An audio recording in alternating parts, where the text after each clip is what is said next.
Alright everyone, Not So Slim Jim here again, coming with a little video as I start kicking stuff while I'm making this. I'm coming back with a bit of a response video. So, not too long ago, someone who's big in the 5.7 community came out and said that this gun right here, the Ruger57, is absolutely unsafe to carry. It is not an EDC gun because you can't carry a round in the chamber because it is unsafe and you will shoot yourself in your left testicle. Okay, so I've been playing around with this, and well, it's not true. This is a perfectly safe gun. Now, mine is even less safe than a stock gun because I have a modified trigger. The only thing modified about it is a reduced pull trigger. It has a slightly modified finger safety on it that is reprofiled for the shorter, can't speak today, trigger pull. So I am going to show you why this is a perfectly safe weapon and how it can be unsafe. So first of all, I'm going to show you how these work. So most people watching already know, for those who are like, oh man, I don't know if I want to get one, that's unsafe, I might shoot myself in the dick. You're not going to shoot yourself in the dick unless you do something stupid. And in that case, well, you did it yourself, it wasn't the gun's fault. It does have two safeties. It has a finger safety and it has a mechanical safety. The mechanical safety, when in the up position and fully engaged, blocks the arm sear from coming back, releasing the hammer. The person in the video before said because it doesn't actually block the hammer itself instead of the sear that releases the hammer, it makes it an unsafe weapon. Now, most popular weapons out there, the AK-47, the AR-15, and a variety of other ones, don't physically block the hammer. They block the trigger or the sear that would drop the hammer from falling. So technically, if you hit anything hard enough, like super ridiculously crazy G-force hard, it could go off. I mean, it is a firearm. You know, I mean, with enough pressure, anything can happen. So I'm going to show you today that these are perfectly safe. So first of all, the weapon is, well, do it this way. There is no bullet in the gun, okay?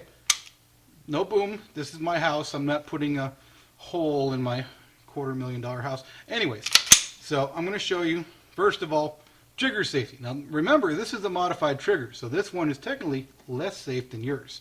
So you have to depress the center to make it work. I'm going to press mine down. And as you can tell, it is not going off, okay? Unless you depress that center portion. I'm pressing down hard. If you don't depress the center portion, it doesn't go off. Now that's if you decide to carry without having your thumb safety. So with the thumb safety, when it is fully engaged, and I'm not talking about, a lot of people do this little half up thing, fully engaged. You got to hear the click. Listen, the click all the way up.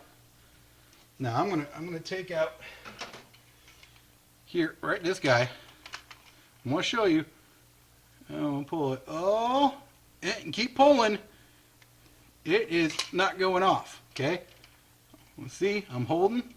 Trigger safety's down all the way, and it's not going off. So this does work.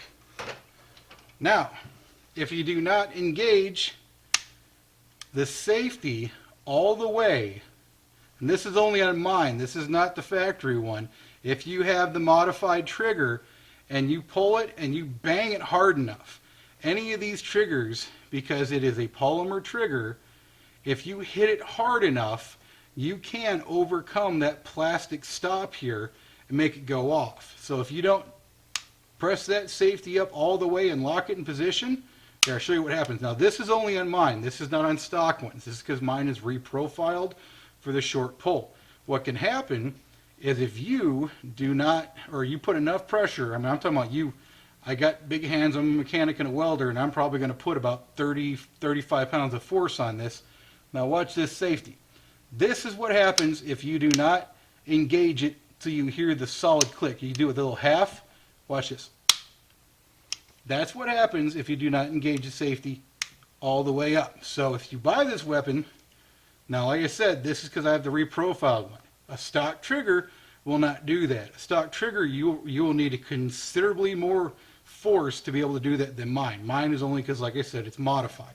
But as long as you keep it in up position, that trigger is going absolutely nowhere.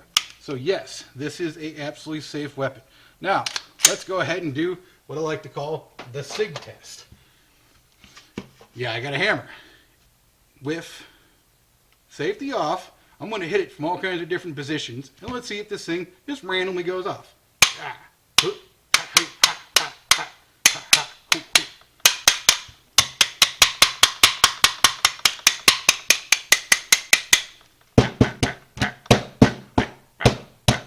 Yeah, I got to reset my gun now, so I hope you're happy, YouTube.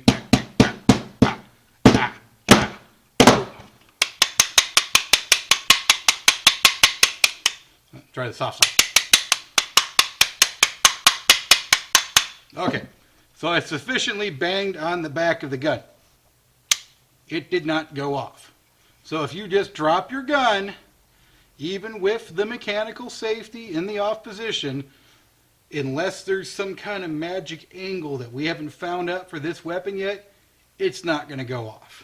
So for anyone who's saying this is an unsafe gun, don't carry it, you're wrong. Mine's a little more unsafe because I got a modified trigger, but that's why when it's in my holster, I keep the safety on. Then when I draw, take your thumb, pull it down, index your finger. When you're ready, finger on the trigger, pull. It's called proper training and knowing what the hell you're doing with your guns. So, if you guys got any questions, comments, or concerns, leave them down in the comments section as usual.